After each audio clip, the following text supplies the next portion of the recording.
Assalamualaikum warahmatullahi wabarakatuh. Salam sejahtera bagi kita semua. Dalam video ini saya akan menjelaskan materi dari virtual memory.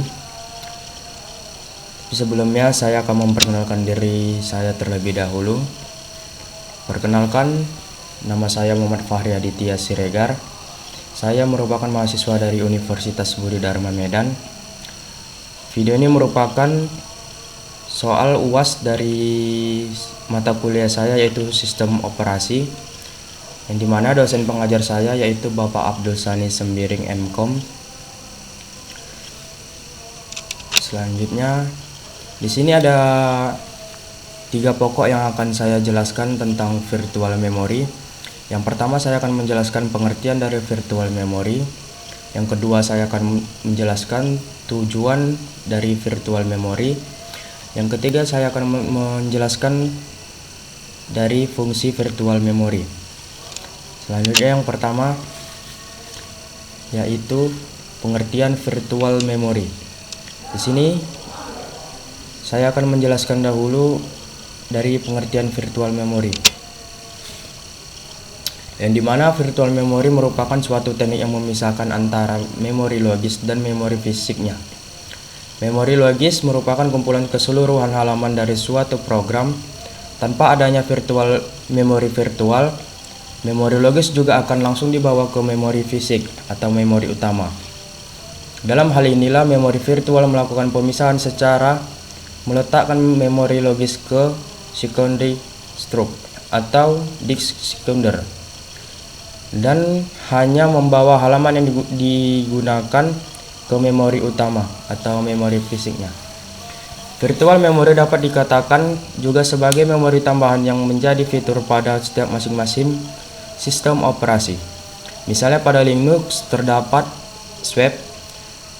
Memori virtual ini digunakan sistem operasi ketika komputer sedang menjalankan sebuah program aplikasi yang pada kapasitasnya terdapat melebihi memori yang tersedia. Di mana teknik memori virtual akan memudahkan pekerjaan seorang programmer ketika pada besar data dan program melampaui kapasitas memori utama.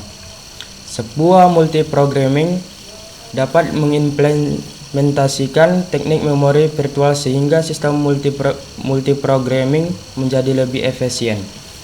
Contohnya, 10 program dengan ukuran 2 MB dapat menjalankan di memori berkapasitas 4 MB.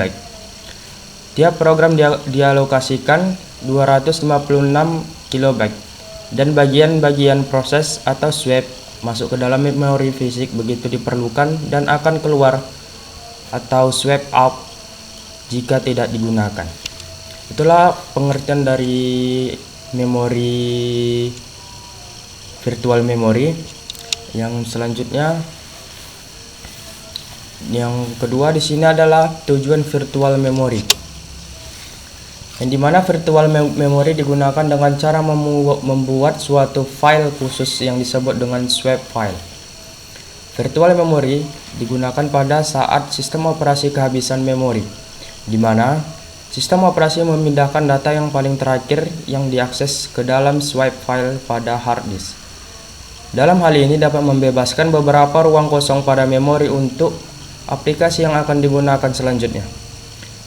Sistem operasi akan melakukan hal ini secara terus-menerus ketika data baru diisi pada RAM. Pada saat data yang tersimpan pada swap file dibutuhkan, data tersebut ditukar ke dalam swap dengan data yang paling terakhir dipakai di dalam memori atau RAM. Hal ini dapat mengakibatkan swap file yang bersifat seperti RAM walaupun program tidak dapat secara langsung dijalankan dengan swap file. Satu hal yang perlu diingat, bahwa karena sistem tidak dapat menjalankan program secara langsung pada swap file, beberapa program mungkin tidak akan berjalan walau hanya dengan swap file yang besar jika kita hanya memiliki RAM yang kecil. Selanjutnya di sini ada manfaat dari virtual memory. Di sini ada 4 dari manfaat virtual memory. Yang pertama itu adalah menangani kelebihan beban pada RAM. Yang kedua adalah berperan sebagai RAM cadangan namun tidak dapat menggantikan fungsi dari RAM tersebut. Yang ketiga, menyimpan data dari RAM tetapi tidak bisa meneruskannya kepada prosesor. Dan yang terakhir atau yang keempat, di sini adalah data yang disimpan pada virtual memory hanya bersifat sementara. Itu saja yang bisa saya jelaskan.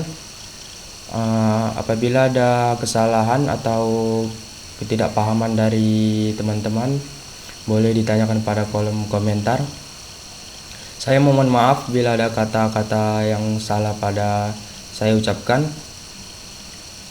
Saya sudahi. Assalamualaikum warahmatullahi wabarakatuh.